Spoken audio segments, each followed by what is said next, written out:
Olá, olá, olá, cidadãos da Galileia, sejam muito bem-vindos a mais um episódio do Branding Tudo Podcast. Hoje é um episódio um pouco mais polêmico que a gente vai discutir uma pergunta. Será mesmo que as marcas são as nossas amigas? Fica aí esse questionamento, mas antes, se você chegou aqui através do link de um amigo, seja muito bem-vindo, eu me chamo Galileu Nogueira, eu sou expert em branding com mais de 14 anos de experiência, ajudando a construir marcas muito queridas nesse Brasil, e sou fundador da Galileu Branding, uma consultoria que pode ajudar a sua marca a encontrar sua identidade, posicionamento e essência. Se você acha que a sua empresa está precisando nesse exato momento, acesse galileunogueira.com/contato, deixa lá o seu briefing, fala um pouco das suas necessidades que o meu time vai falar com você e a gente vai fazer de tudo para trabalhar, para ajudar a construir uma marca muito mais humana, muito mais responsável e principalmente uma marca com diferenciação. Se você é um profissional de branding e quer se tornar um expert nesse processo, a lista de espera do BDP Especialização está aberta. É um programa de formação avançada com 3 meses de aula, com todas as segundas-feiras das 7 às 9 horas, numa turma exclusiva de 10 alunos que você vai precisar apresentar um trabalho de conclusão final, que eu vou revisar e mais 2 profissionais de mercado, além da gente ter um time bem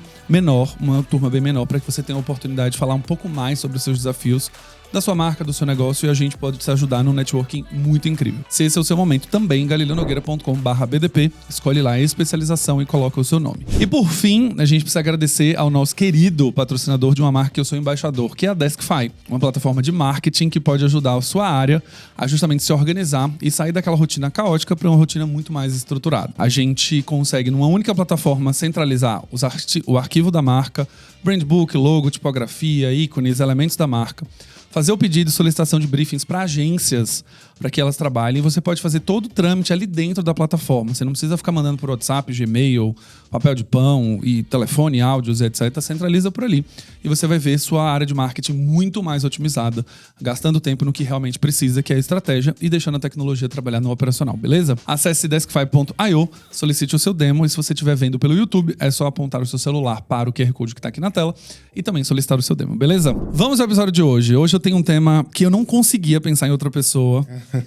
E essa pessoa, quando eu fui no podcast dela, inclusive, a gente entrou em tantas discussões sobre branding, mas no final das contas a gente quase entrou nesse tema de hoje. Eu falei, não, vamos responder essa pergunta. Eu tô aqui com o Facundo Guerra.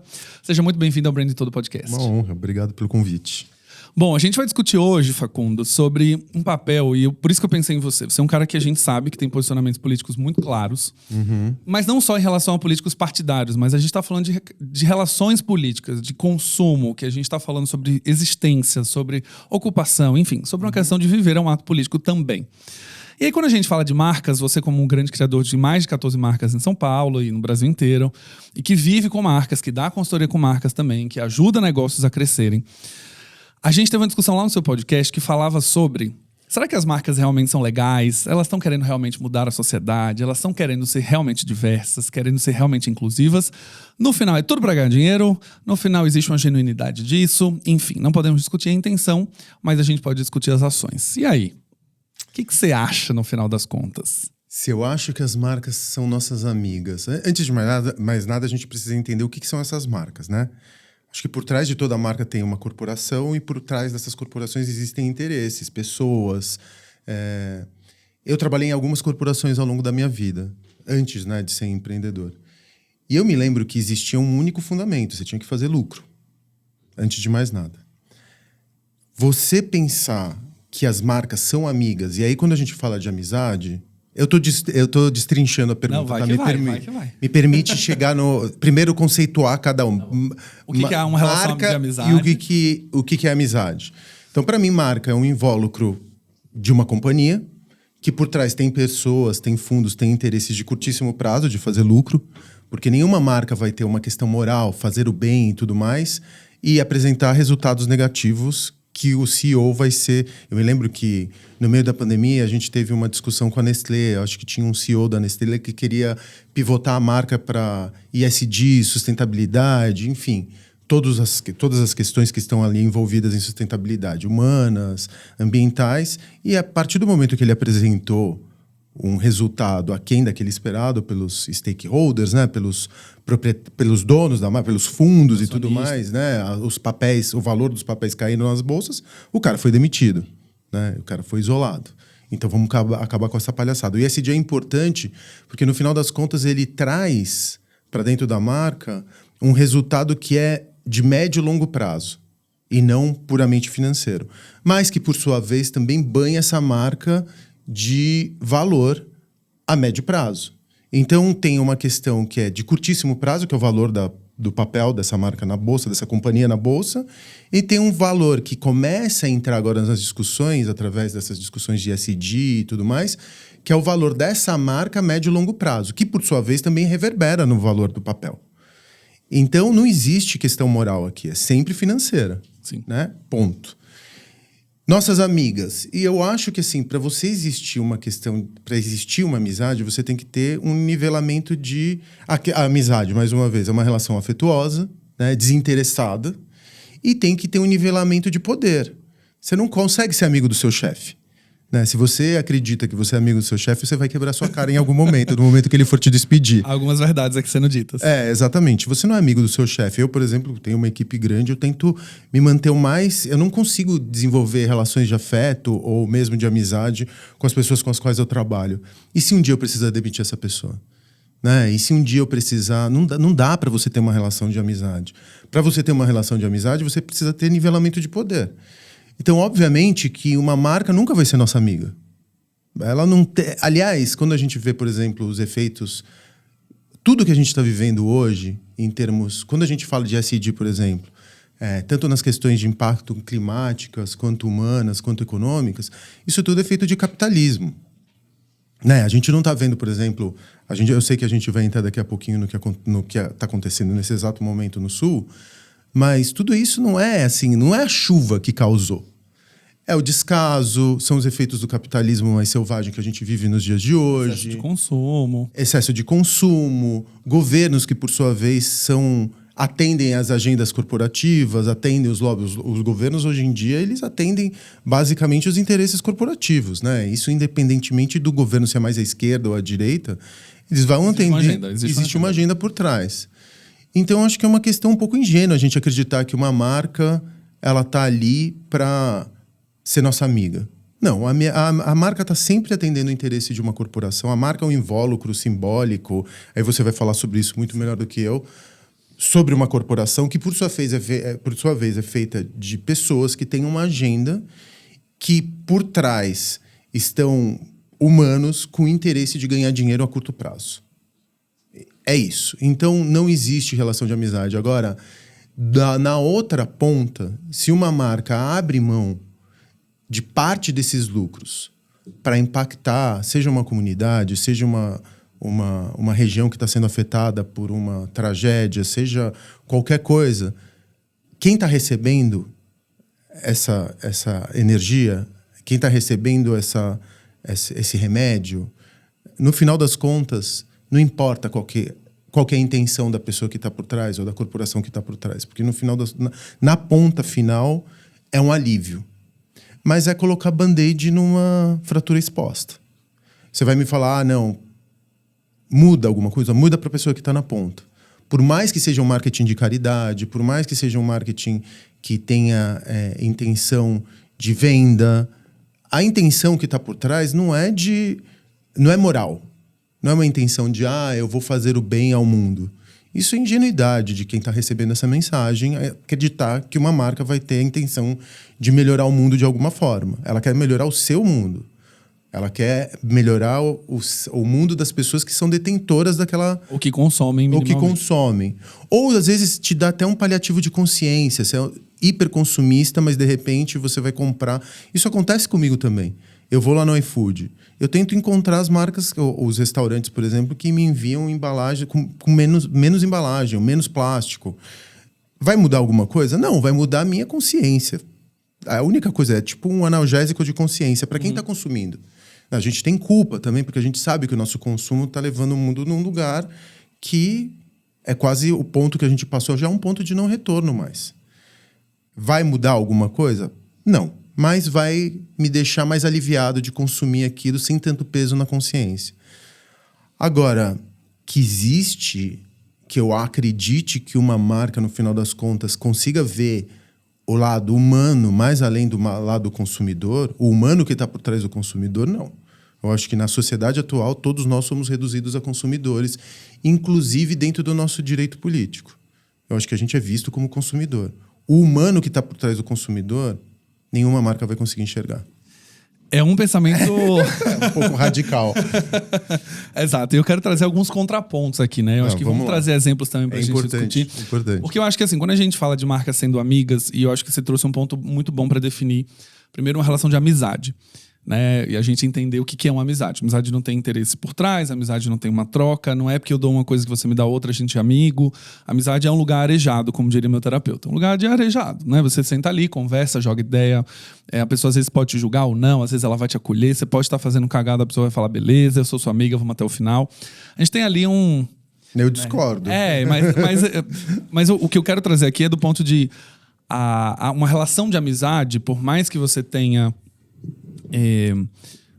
um amigo que, por exemplo, vai passar pano nas coisas que você está fazendo, ou um outro amigo que vai colocar o dedo na sua cara e dizer pra você mudar, o ponto é, não existe nenhum interesse. Eu não tô passando pano porque você é rica e eu preciso ter você na minha rede de amigos, ou eu vou te passar o dedo na cara para eu me posicionar como uma amiga melhor, para que todo mundo me veja como alguém mais legal. Você me permite um contraponto? Claro, a gente pode dialogar ou você quer que Não, vamos trazer o diálogo também. Acho que também quando você tem uma relação de amizade, quando a gente fala que é uma relação desinteressada, eu discordo. Você não vai ficar amigo de uma pessoa que você não possa extrair alguma coisa.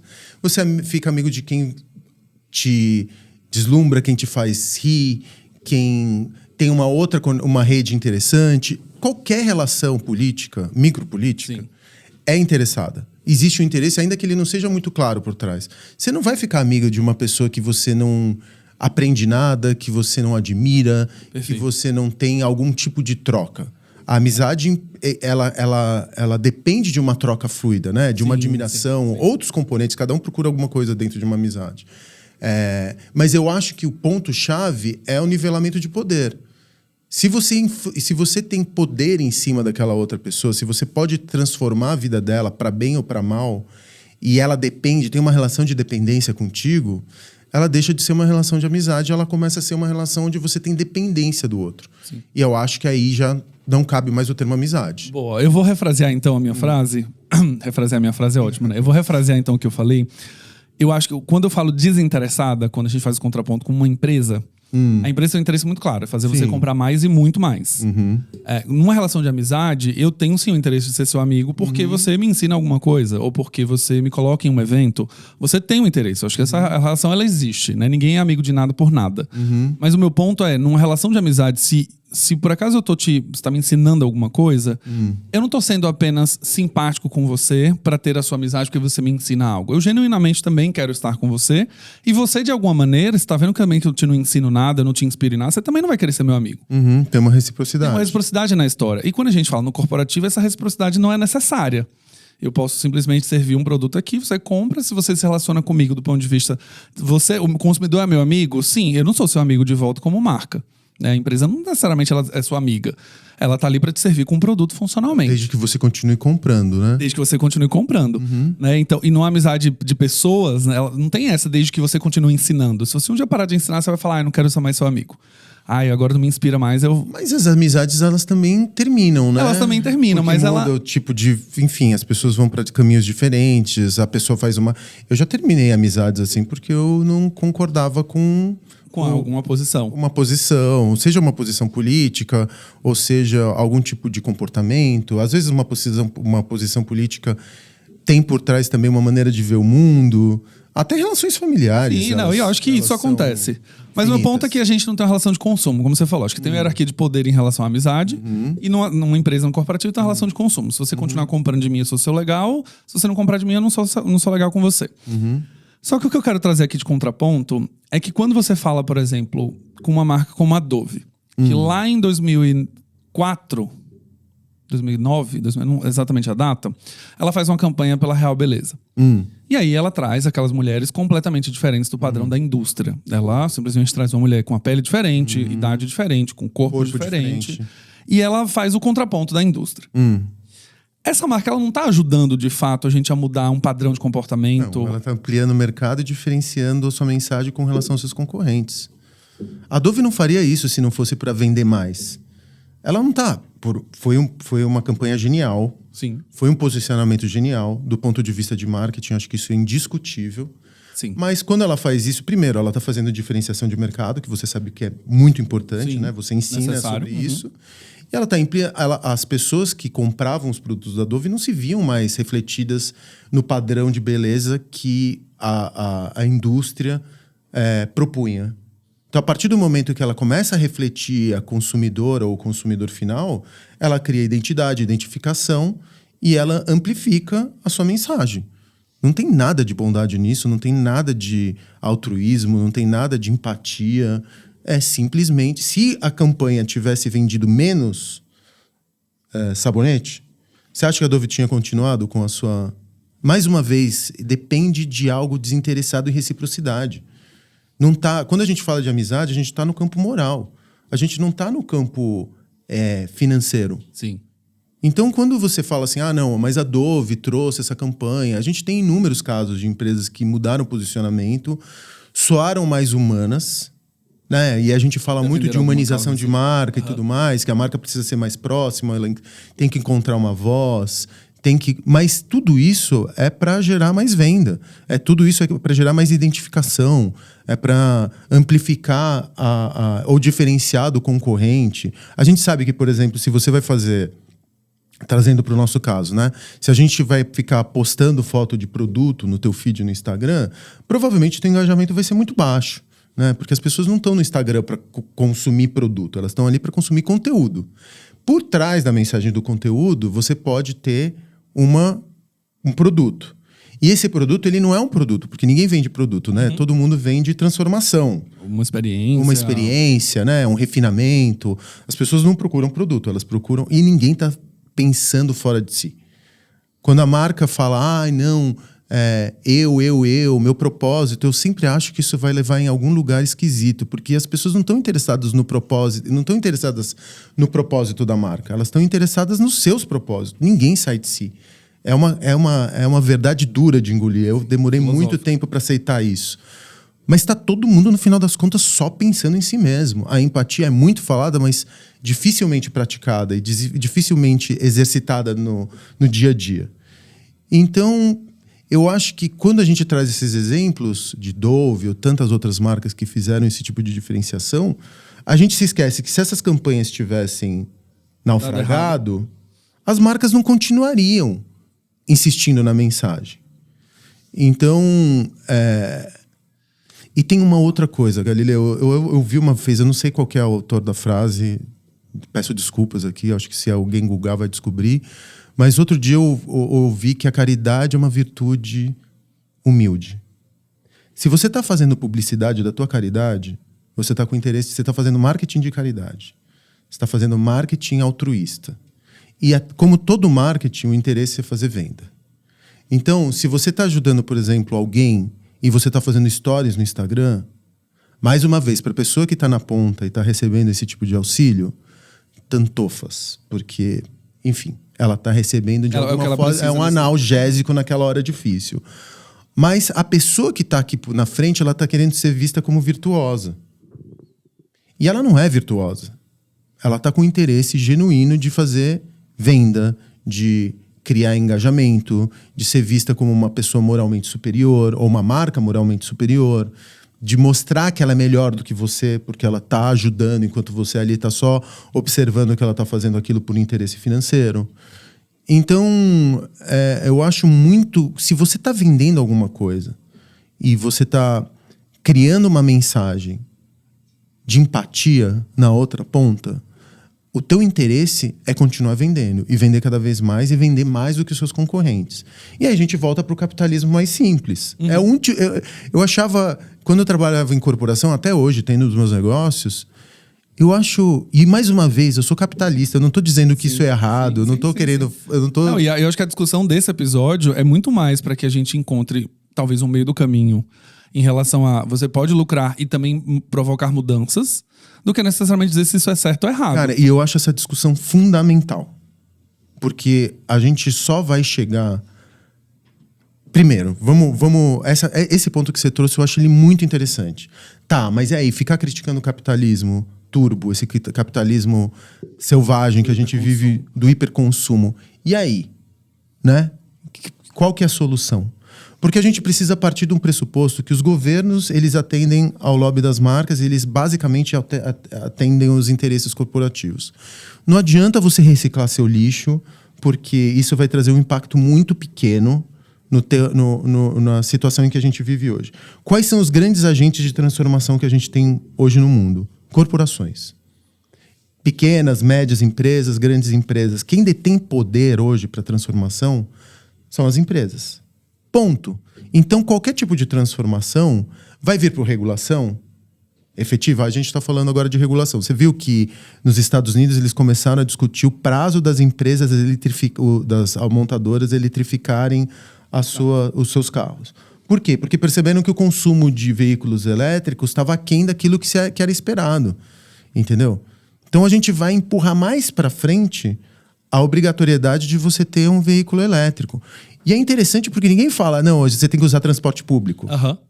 Você fala, não, você tem que comprar mais um carro. Você tem que trocar a matriz, você tem que jogar o teu carro a combustão antigo fora e comprar um carro novo, provavelmente chinês, eletrificado, que gera também impacto no ambiente. Uhum. Então, talvez a mais radical das proposições seria não consuma. Ou ande de bicicleta. Não tenha filhos. Sim. Essa é a mais radical das proposições. Você quer salvar mesmo o ambiente? Pare de consumir. Ninguém está discutindo o capitalismo quando a gente fala de cataclisma climático. Uhum. A gente está falando de substituir a matriz do consumo, continuando o consumo. Boa. Então, quando a gente fala quando a gente traz para hoje a discussão, o problema é o seguinte, Galileu, a gente está consumindo hambúrguer a R$ 1,99. O que acontece? Quando você consome hambúrguer a R$ 1,99, você está entendendo.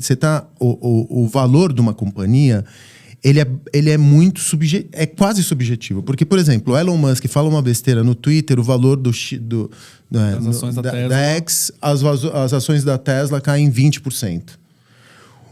O que são essas ações? É uma expectativa no futuro do valor daquela companhia. Você faz uma aposta no valor daquela companhia. Você compra uma ação no valor presente e você fala, eu acho que essa companhia daqui a 5 anos vai estar valendo o dobro e portanto, o meu dinheiro vai estar valendo o dobro. Só que o futuro, ele não existe. Ele parte dos desejos e das expectativas que você tem no presente. Então, quando o Elon Musk dá um indicativo de como essa empresa vai ser no futuro, esse valor cai, né? Quando você consome um hambúrguer de R$ 1,99, você está atendendo os interesses daqueles detentores do papel daquela empresa, né, daquela empresa de fast food, de que o seu valor que você comprou no próximo trimestre, quando eles anunciarem os resultados do próximo quarter, né, do próximo trimestre ou do próximo semestre, vai continuar crescendo, porque a gente tem expectativa de que as empresas vão atingir pontos infinitos. Sim. Num planeta que é finito, certo? Uhum. Então, não existe hambúrguer de R$ 1,99, porque quem está pagando o valor desse hambúrguer é a minha filha. É a minha neta, que ainda não nasceu. Porque esse hambúrguer, no futuro, por conta dos impactos climáticos da pecuária, custaria, se você fosse trazer a valor presente, R$200, R$300. Então, qual que é a solução? E é uma solução muito complexa. Eu estou te dizendo que é uma solução conceitual. Você trazer a valor presente o custo que as próximas gerações vão ter que pagar pelo meu consumo de hoje. Porque o capitalismo é de um curtíssimo prazo. E ele prevê um crescimento infinito. Não tem como. O que acontece quando uma empresa... Você trabalha com muitas empresas assim como eu. O que acontece quando uma empresa vai anunciar as metas do próximo ano? Você já ouviu algum CEO virar e falar assim, gente, a gente vendeu bem pra cacete esse ano, tô contente com o resultado igual no ano que vem. Ele é imediatamente demitido. Né? As metas, elas são crescentes, os bônus são incentivos a essa meta crescente, o resultado tem que ser a curtíssimo prazo e não tem como, a gente vai explodir dessa maneira. Sim. A gente tá chegando num lugar que eu acho que olhando para isso, né, e foi uma das coisas que mais me tocou quando a gente conversou no seu, que era justamente essa mentalidade do hipercrescimento, em que eu, por exemplo, como fundador da minha própria empresa, tento adotar o oposto. Né? Quando a gente estava conversando para definir as metas desse ano, da consultoria, da parte de educação, a minha discussão foi, se a gente faturar o mesmo que o ano passado, com uma diferença aí de inflação para que o valor, de fato, do ano passado versus esse ano seja igual, tá ótimo. Eu sei que isso é uma mentalidade um pouco mais utópica, é minha, de uma empresa pequena. Não estamos falando de empresas grandes corporações, porque no final das contas, como existe uma estrutura formatada em cima de expectativa, papéis, pessoas, bônus, tudo foi arquitetado, obviamente, pelo capitalismo, para que a gente consiga ganhar mais dinheiro. Então, ano que vem a meta aumenta, mas o meu bônus também vai aumentar. Se a empresa fatura mais, eu também vou ganhar como CEO. Se eu sou promovido e viro um vice-presidente, eu ganho mais do que eu ganharia como era gerente. Então, tudo está sendo desenhado para que a gente capitalize nisso. Mas eu acho que eu queria me ater na discussão aqui e voltar um pouco da história do papel das marcas gerarem essa transformação, por quê? Tudo que você trouxe aqui é o que é. E pouca gente vai conseguir fazer quando a gente olha para mudar uma estrutura do capitalismo em si, transformar e fazer com que as coisas sejam um pouco mais diferentes. Eu discordo. O meu ponto aqui de pouco que a gente vai fazer é: se a gente hoje impacta dentro de uma empresa, por exemplo, a gente atua como consultoria em grandes marcas, a gente pode começar a trazer essas discussões para dentro de uma empresa, mas eu acho que pouca gente tem essa efetividade de mudar uma mentalidade de um CEO, de um Unilever, para falar, olha, agora você tem que falar mais de propósito. Isso é utópico. Então isso aqui a gente não tem. O ponto é, aqui a gente está na ponta. E quando eu trouxe o exemplo da Dove, quando eu falo, ela fez a campanha, e o que você falou, ela conseguiu gerar identificação, relacionamento, conexão, a marca vendeu mais. E aí ela adotou esse posicionamento para sempre porque ela viu que ali diferencia, gera consumo, ganha, cresce e tudo mais. Numa outra ponta, a gente viu o mercado de beleza inteiro seguir esse mesmo lugar. Então todo mundo também começou a falar sobre essas discussões de aceitação, corpo, beleza, tal. E a gente muda para um comportamento social em que essa diversidade é um pouco mais celebrada. A gente começa a se ver na comunicação, a gente começa a se ver. As marcas começam agora a se movimentar para fazer de vários tamanhos as roupas. As marcas de maquiagem começam a fazer mais tons de pele para que te atenda. Eu entendo que, no fundo, a gente tem que fazer a construção de marca para ter o lucro no final. Mas você não acha interessante o fato de que até um dia desse a gente não tinha nenhuma boneca negra e agora a gente tem, por uma questão de que todos esses movimentos aqui aconteceram e hoje a pessoa consegue comprar um produto que de fato seja uma identificação dela, ou que a gente tenha modelos gordos na capa da Vogue porque até um dia desse a gente não teria. De alguma maneira, mesmo o capitalismo, e, como eu falei, é o que é e vai ganhar o dinheiro e é feito para isso, a gente tem um impacto social e uma transformação gerada e motivada pelas marcas, certo? Eu discordo de você. Boa, sabe por quê? Traz. Não, porque assim, a marca, ela no final das contas, os executivos, as agências, elas estão tão distantes do que está acontecendo no mundo real que elas poucas vezes são propositoras de cultura. Às vezes ela está no lugar certo e na hora certa, como foi, por exemplo, o caso da Dove. Essa campanha foi de quando? 2008, 2009. 2008. Acho que é isso. O que estava acontecendo em 2008 de importante na cultura do mundo?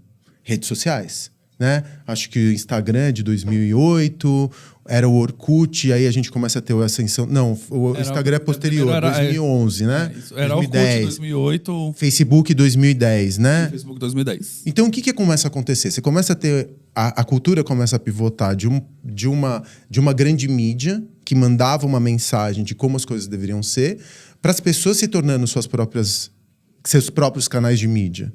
Quando as pessoas começam a ser.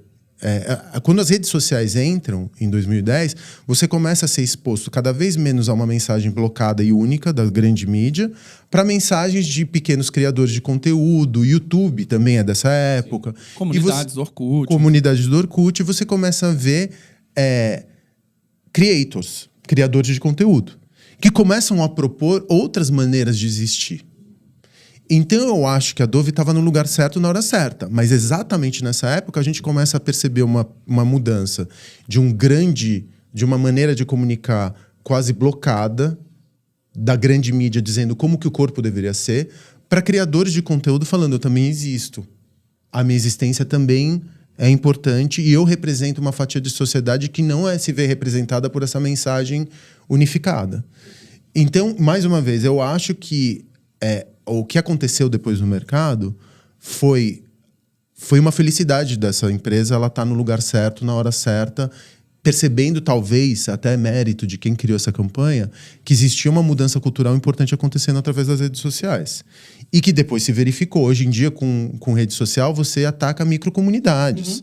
Então, pessoas gordas, elas vão propor uma forma de existir e quem se atender a ansiedade e entender a identificação dessas pessoas gordas vai ter sucesso vendendo seus produtos, entendeu? Então, no final das contas, eu não acho que foram as marcas que criaram o movimento cultural e que, por sua vez, as pessoas adotaram. Eu acho que foi o contrário. Não, a marca ela traduziu isso em comunicação de um movimento cultural que acontecia. Sim, mas aí o mérito não é da marca, é a marca que reflete a sociedade. Tudo bem, mas ela impulsionou esse movimento cultural quando ela bota 30 milhões de dólares em mídia para essa campanha estar na televisão. Mas aí o que acontece, Galileu? Ela tá percebendo que aí ela amplifica uma mensagem que existe já dentro de uma comunidade. Perfeito. A amplificação não é... A gente está discutindo de quem é o protagonismo nesse tipo de ação. Se é de uma corporação ou são das pessoas. Eu acho que é das pessoas por conta de uma transformação de maneira de produção de informação, imagem, maneira de existência, que antigamente vinha de uma revista, como a Vogue, que propunha um corpo esquálido, branco, e impossível de ser atingido, e que depois vem de uma rede social que fala, olha... eu sou legal, eu existo e a minha maneira de existir não é menor do que a existência daquela proposta que existia na capa da Vogue. Então, e aí quando as marcas vão e amplificam essa mensagem, elas criam, mais uma vez, identificação, elas criam simbiose e elas vendem mais. Mas eu acho que elas são oportunistas e não propositoras. E não estou dizendo que o fato de você ser oportunista, no final das contas, vendeu mais e criou um movimento. Elas, de alguma forma, eu vi isso acontecer muito. Elas sequestram essa energia que está fermentando dentro da sociedade e amplificam essa mensagem. Eu mesmo, como empreendedor, já fiz isso algumas vezes. Eu percebo um sinal e amplifico esse sinal. Através de um negócio. Eu não estou dizendo que eu sou moralmente superior a Unilever ou qualquer outra grande marca. Nem é mais Unilever, né? Não, Unilever ainda. É Unilever ainda. Segue Unilever. Então, eu não estou dizendo que eu sou moralmente superior. O meu interesse como empreendedor também está em amplificar essas mensagens que vão acontecendo nas microcomunidades ou no espírito do tempo, que o espírito do tempo também é difícil de definir, né? A cultura muda o tempo inteiro, mas as empresas, elas não fazem cultura. Eu acho que elas parasitam cultura. Não, fazer a cultura é muito raro, a não ser que você seja, de fato, uma marca muito gigantesca e que você, talvez, construa essa cultura. Você pode... O McDonald's da vida, ele consegue construir uma cultura em que isso vira mainstream, que isso vira filme, que a gente vê a marca fazendo parte do cotidiano das pessoas e vira e mexe. Eles fizeram até recentemente uma campanha que era os lanches de cada super-herói ou vilão de filmes.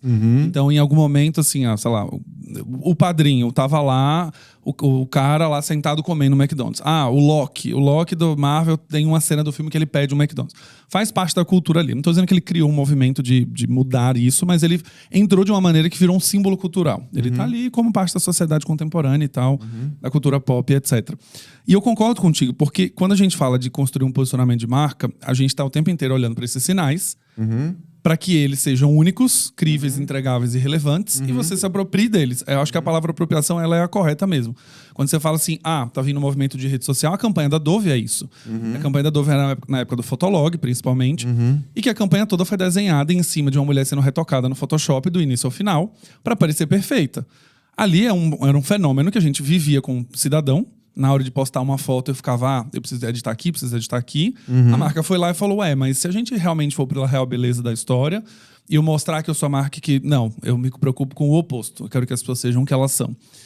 Ela sequestra isso, né? Ela se apropria e ela amplifica esse sinal. E ela se posiciona, ela se diferencia. Mas eu quero que as pessoas sejam como elas são, desde que elas estejam com as suas peles hidratadas pelo meu produto.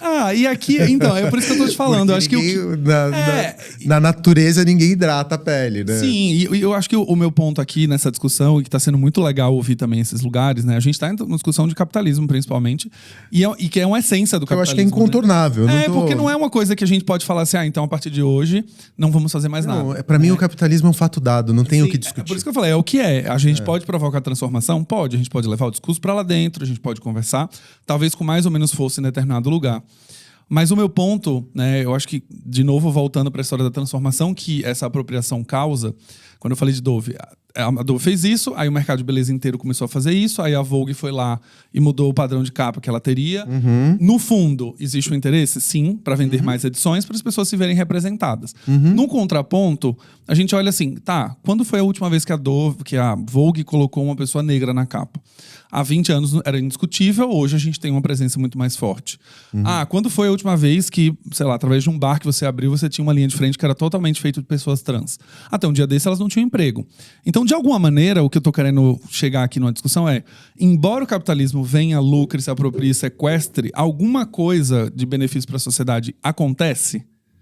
Então Mas aí que tá o ponto. Eu acho que acontece. No final das contas, quem está sendo impactado pela mensagem, quem está recebendo a autoestima daquela pessoa gorda que estava em frangalhos porque não se via representada pelas marcas, ou as pessoas pretas que hoje figuram e que se veem representadas nos filmes da Marvel, como, por exemplo, Pantera Negra, e que hoje pega até mal qualquer campanha publicitária, não ter uma pessoa preta no meio do cast, um protagonismo, cai super mal. Mas, ao mesmo tempo, eu me pergunto, quantas pessoas pretas, mulheres pretas são... As mulheres pretas estão em qualquer campanha publicitária que a gente encontre hoje de um produto de beleza ou de um produto de bem-estar.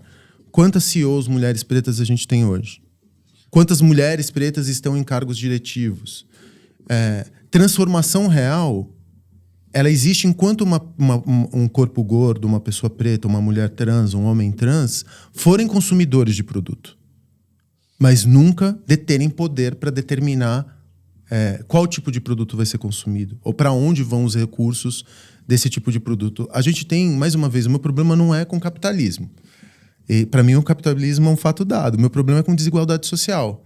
E desigualdade social gera falta de cultura, que gera, por sua vez, falta de educação, que gera pessimismo, que gera egoísmo e que, por sua vez, gera impacto climático. Quando a gente... Você sabe, eu sou um pouco pessimista, porque eu acho que a gente só vai ter uma mudança real de comportamento por parte das empresas quando elas perceberem que alguns dos seus mercados vão estar debaixo d'água daqui a 30 anos. Então, quando a gente perceber que Veneza vai deixar de existir, quando a gente perceber que algumas capitais vão deixar de existir e que o mercado está se reduzindo, aí eu acho que a gente vai ver transformação de real. Porque também é uma verdade quase imutável. Você só aprende na dor.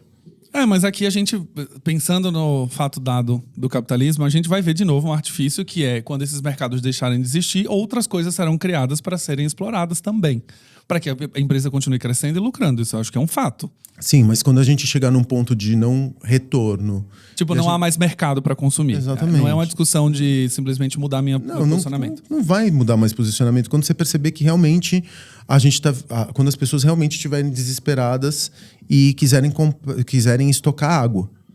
Quando as pessoas... Porque eu vendo luxo acessível. E grande parte das pessoas, grande parte das empresas vendem refinamento espiritual. Quando você vende um sabonete Dove, para a gente voltar no nosso exemplo aqui, sim, você não está vendendo um sabonete, você está vendendo autoestima.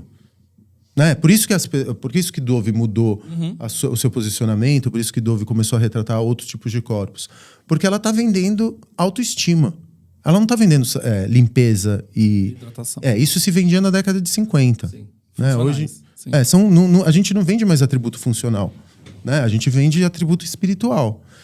Então, quando a gente entra num momento de limite, como esse que a gente está vivendo, por exemplo, hoje no Sul, que você vai entrar daqui a pouco no assunto, o que as pessoas pedem agora para você doar? Ninguém está falando mande sabonete Dove, estão falando água potável, porque as pessoas não têm o que beber ali em Porto Alegre e nas cidades que foram atingidas. Que, por sua vez, quando a gente fala assim, a Ambev está... deixou de invasar cerveja para invasar água.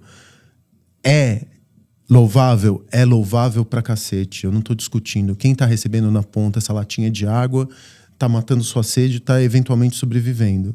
Mas qual que é o benefício da Ambev por trás? Tá fazendo uma campanha gigantesca, todo mundo repostando, é um benefício de marca para marca guarda-chuva incrível. E muitas vezes, impactos climáticos como esse que estão afetando por descaso, por falta de remuneração, por falta de alocação de impostos. A Ambev é uma das grandes devedoras de impostos que a gente tem no Brasil. Né? A gente sabe quais são os impactos ambientais e ecológicos de uma indústria como a Ambev. Você vai me falar que o fato dela envasar a água agora vai lavar todos os pecados que essa empresa cometeu ao longo das décadas que esteve no Brasil, no Sul e tudo mais? Não vai, entendeu? E quando se faz uma baita de uma promoção, mais uma vez, quem tá na ponta, tanto faz, né? Porque essa pessoa vai matar sua sede e ela vai eventualmente sobreviver por conta dessa latinha que ela recebeu. Mas o que a gente tá vendo ali não foi uma tragédia. Não foi o que a gente ouviu, eu li muitas vezes, a culpa não é da chuva. Realmente a culpa não é da chuva. A culpa é dos humanos que tinham poder para prevenir uma tragédia como essa e que simplesmente pensaram a curtíssimo prazo. 2023 não tinha nenhuma alocação para prevenção de enchente no Sul, apesar de todos os alarmes soando, a gente não tinha nada ali. Então a culpa é da chuva? Não. A culpa é do desvio dos impostos, a culpa é da agenda das grandes corporações, a culpa... Eu trabalhei em empresas que preferiam... que era mais barato pagar as multas ambientais do que parar de fazer... Do que parar de poluir. Mas esse é um cálculo que se faz em toda empresa. O que a gente paga a multa, hoje em dia você tem que levar... Isso eu estou falando de 2000, tá? Porque hoje com rede social... Sim. Você tem uma amplificação também da mensagem. Tem um prejuízo de reputação. Você tem um cancelamento e isso bate no resultado da marca, que por sua vez bate no valor da ação. Porque a ação não é só quanto a empresa faturou e lucrou. A ação também é o valor da marca que está associado. Apple não é a empresa mais valiosa do mundo hoje simplesmente porque vende tecnologia. É porque é uma marca muito, muito valiosa também. Que por sua vez, agora, por exemplo, nesse ano, começou a reduzir seus impactos de carbono, né? Começaram com o Apple Watch e tudo mais, porque por sua vez isso traz impacto positivo na marca, né? Que por sua vez isso é valioso também e que traz uma preocupação com o futuro. Enfim, então eu acho que a gente, voltando agora para a discussão se as marcas são suas amigas, não, acho que não são, porque a amizade ela envolve nivelamento de poder e desinteresse, né? Reciprocidade e desinteresse. Eu acho que as marcas nos veem como consumidores. O que está acontecendo agora é que cada vez mais elas estão levando outros fatores além de lucro na avaliação da sua riqueza e do seu potencial. Então, quando a Ambev faz uma ação como essa que está acontecendo agora de envasar, ela está levando isso em consideração, não está fazendo por altruísmo. O altruísmo é a embalagem semiótica ali dessa mensagem.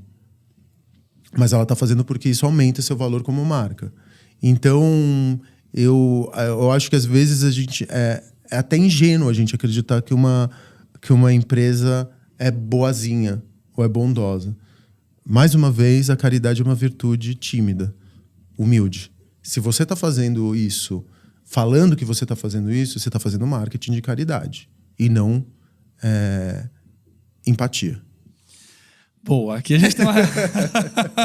E eu vou trazer agora o meu contraponto, porque eu penso um pouco diferente sobre isso. Ainda bem, senão não seria uma discussão tão rica. Exato, eu penso um pouco diferente sobre isso, porque quando a gente fala, né, eu acho que a palavra amigo, ela muda muito o jogo, né? Elas podem ser, até teve uma discussão uma vez que eu estava lendo, né, quando você chama um funcionário de colaborador ou que seus funcionários são uma família. Né? São uma família mesmo? Os funcionários são uma família. Na verdade, é uma comunidade de pessoas que trabalham, que têm seus interesses também, ajudam a empresa a chegar onde elas querem, como as pessoas querem ter o seu dinheiro e ir para sua casa. São pessoas que juntas estão trabalhando ali para gerar algo. Mas ela não é uma família. Enfim, tem discussões de nomenclatura. Mas eu acredito aqui que elas podem não ser nossas amigas. Eu acho que no final elas têm um objetivo. Sua cara tá ótima, assim. Você tá esperando o que eu vou dizer aqui. Tô ansioso. Elas podem não ser as nossas amigas, eu concordo. Eu acho que eu sempre falo aqui no podcast, né? As marcas são criadas para servir aos negócios. E os negócios, por sua vez, têm objetivos, metas e elas querem consumo e acabou. Por outro lado, esses movimentos que a gente viu, como você falou, que ganham protagonismo para gerar identificação, a diversidade que gera valor de marca, é um ESG que faz com que ela seja mais valiosa, mas por outro lado, ela está fazendo ações ambientais para prever alguma coisa. Quando a Magalu vai lá e abre um programa de trainee para negros, ela está capitalizando uma imagem positiva para a marca, mas por outro lado, ela está abrindo 30, 40 vagas para pessoas que até um dia desses não teriam protagonismo. Mas isso vai reverter em vendas. Beleza, mas no final ela colocou 40 pessoas que estavam ali. Em que elas não ocupariam esse espaço. E, por sua vez, se essas pessoas crescerem na empresa e virarem gerentes e diretores, elas começam a ter essa hierarquia de poder para talvez gerar uma transformação. Perfeito. Né? Então, talvez amigas não seja a melhor palavra, mas elas podem ser parceiras no processo. Perfeito. As pessoas me veem como uma pessoa de esquerda, porque eu falo muito sobre redução de desigualdade social. Eu acho que essa deveria ser a nossa pauta primeiro. E quando a gente fala de desigualdade financeira, social e econômica, a gente está falando de um racismo estrutural que tem no Brasil, porque uma pessoa pobre, no mais das vezes, também é preta, né? E por que eu acho que a gente, tanto direita quanto esquerda, deveria falar de desigualdade social? Eu vendo luxo acessível, como a Magalu vende luxo acessível. Eu vendo superficialidade, eu vendo, mais uma vez, como a gente estava dizendo, produtos que geram transformação espiritual. Eu vendo drink de R$40, entendeu? Hoje, quem pode pagar num país que recebe, onde 50% do país recebe um salário mínimo de renda familiar, quem é que... O mercado de luxo acessível é disputado pelo 1%. Todas essas empresas estão disputando um mercado de talvez 3%, 4%, 5% da população brasileira. Né? É um mercado muito pequeno. Eu, como capitalista, eu tenho interesse de que cada vez mais pessoas consumam o luxo que eu vendo. Drinks de R$40. E, para isso, eu preciso que parte dessa população que hoje está preocupada com a sua sobrevivência, ou está preocupada que não tem esgoto na sua própria casa, ou que fica doente o tempo inteiro, porque não tem proteína na sua alimentação, ou porque está com burnout, ou porque está com problemas de saúde mental, porque no final das contas, falta de dinheiro é igual a saúde mental. Se a gente fala, não dá para a gente discutir depressão e ansiedade, que não é à toa que o Brasil é campeão nessas doenças, nessas enfermidades, nessas questões de saúde mental, porque você vai conseguir deixar de ser ansioso ou depressivo se você não tem dinheiro para pagar as coisas mínimas dentro de um estado das coisas que cada vez mais tenta te seduzir e te faz sentir fracassado porque você não consegue comprar um carro importado, ou porque você não consegue levar proteína de qualidade para tua família. Então, eu quero redução de desigualdade social porque eu estou interessado em ampliar o mercado que eu atendo. Isso me faz cada vez... Eu não consigo entender como os capitalistas, os mais capitalistas, não falam de redução de desigualdade social. A Monique é velha, ela veio aqui e ela até falou, né, que o racismo no final, olhando para negócio, é muito burro. Porque quando você tem 56% da população que não consome a sua marca, são 56% de pessoas que poderiam estar gastando com você e não com outra marca. Exato. Então, até a forma de pensar do ponto de vista estrutural para negócios, ela é prejudicial. Então, por isso mesmo que eu te falo, a gente tem uma pauta de desigualdade. Quando a Magalu faz um programa de trainees para 40 pessoas e são só pessoas negras, que inclusive ela foi cancelada por causa disso, né? Não tem altruísmo. Eu, quando coloco uma frente trans nos meus lugares, eu faço isso desde 2005. Não tem altruísmo. Não tem empatia. Eu não estou falando... Não é uma questão moral, porque a questão moral ela está no campo do desinteresse. Se você está gerando transformação de mercado, você está interessado em vender mais. Para quem está na ponta, tanto faz, porque a pessoa está precisando... de alguma forma, apaziguar sua fome, sua sede. Ela está precisando de ajuda, porque a gente está num campo onde, num país como o nosso, 80%, 90% da nossa população ela está em situação de carência absoluta. Uhum. De alguma coisa. 50% não tem esgoto. Imagina isso. Você viver numa casa sem esgoto. Você é quase animalizado. Entendeu? Então, quando a gente discute Magalu, Bar dos Arcos com uma frente trans, qualquer coisa do gênero, a gente tem que entender. Isso não está no campo moral. Isso está no campo interessado e financeiro do capitalismo. E tá tudo certo para quem está na ponta. Porque eu acho, como eu tinha te dito, até antes da gente começar, mais para trás nesse podcast, eu acho que as empresas são as grandes agentes de mudança. Uhum. Entendeu? Não tem como. A gente não pode confiar. Os governos são lentos demais, burocráticos demais, corrompidos demais para conseguir gerar uma transformação na ponta. Quem consegue, infelizmente hoje, Um cidadão é um consumidor. Talvez o seu maior poder político seja o que você consome.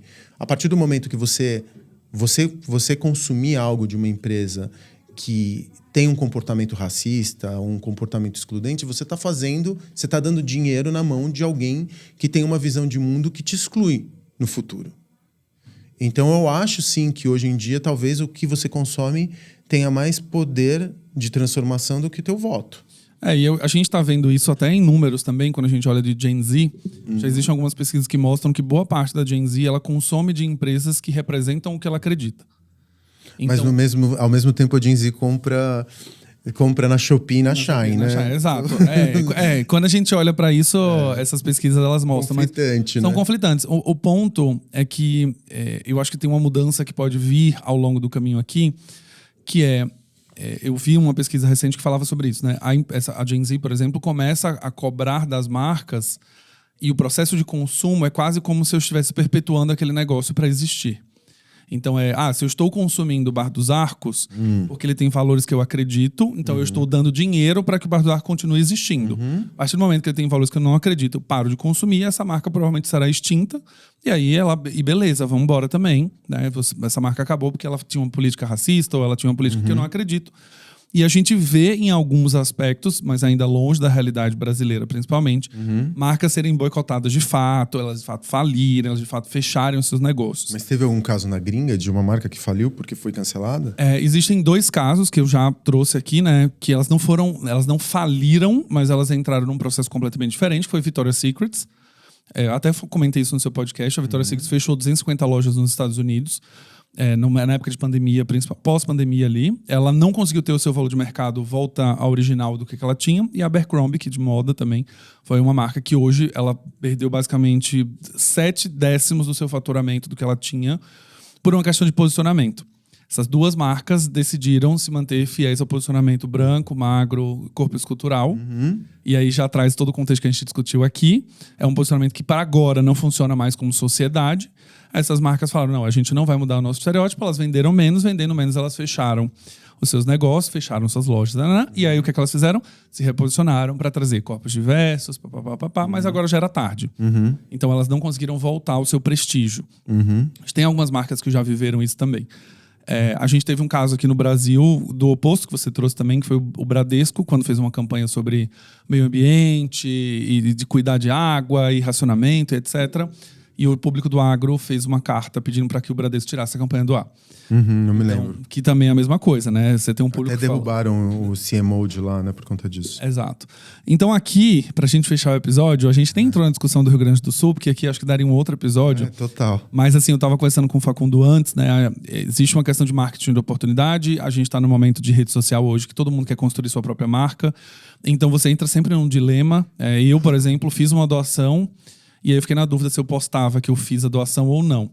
Se eu posto a doação, eu uso da minha força de influência para fazer outras pessoas doarem, mas um pedaço da população enxerga que eu estou fazendo isso para me autopromover.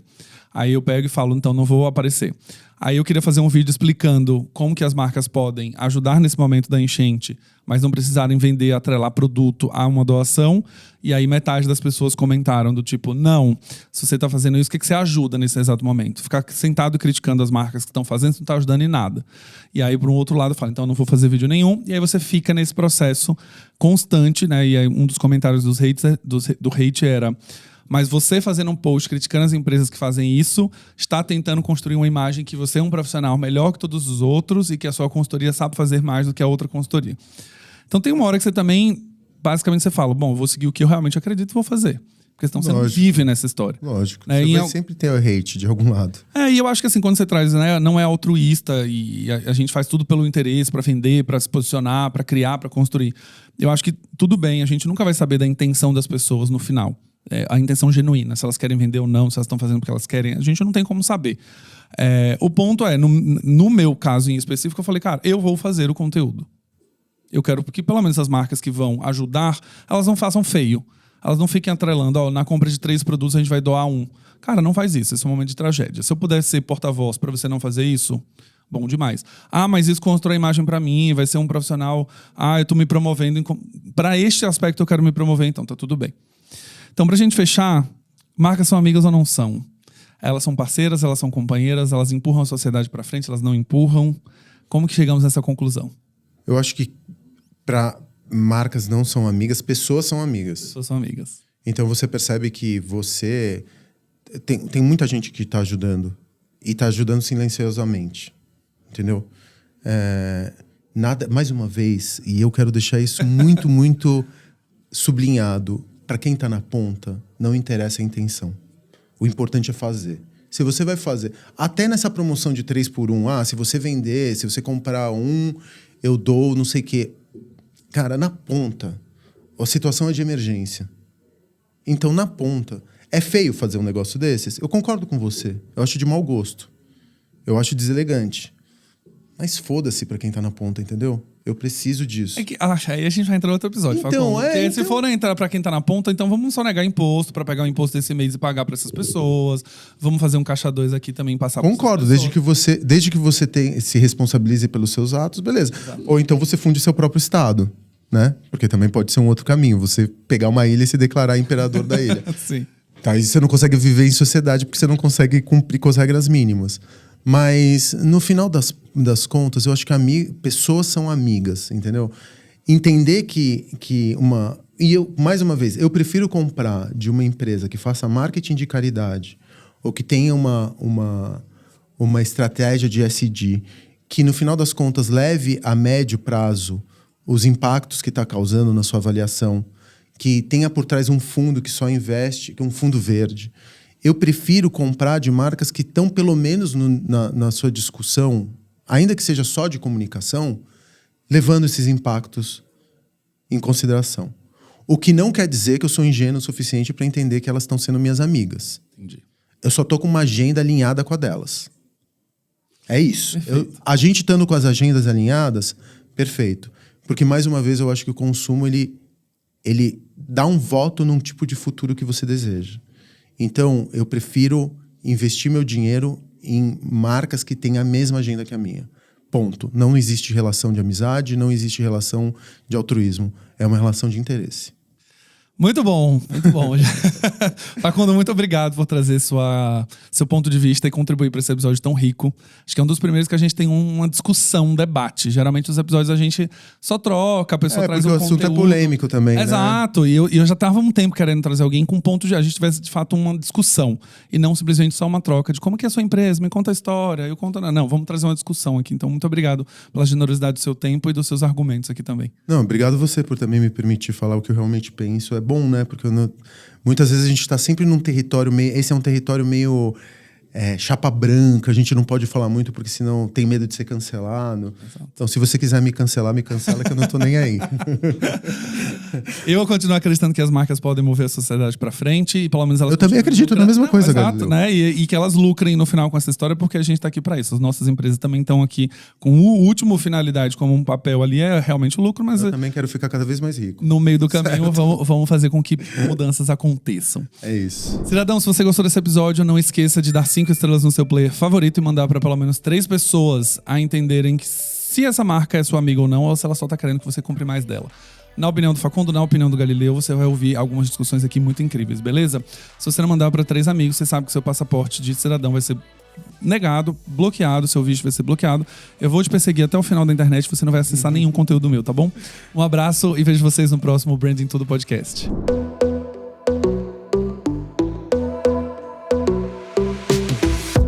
E esse foi mais um episódio do Branding Tudo, o seu podcast de branding. Não esqueça de me seguir nas redes sociais, @Galileu Nogueira, para ficar por dentro de tudo que acontece no mundo do branding.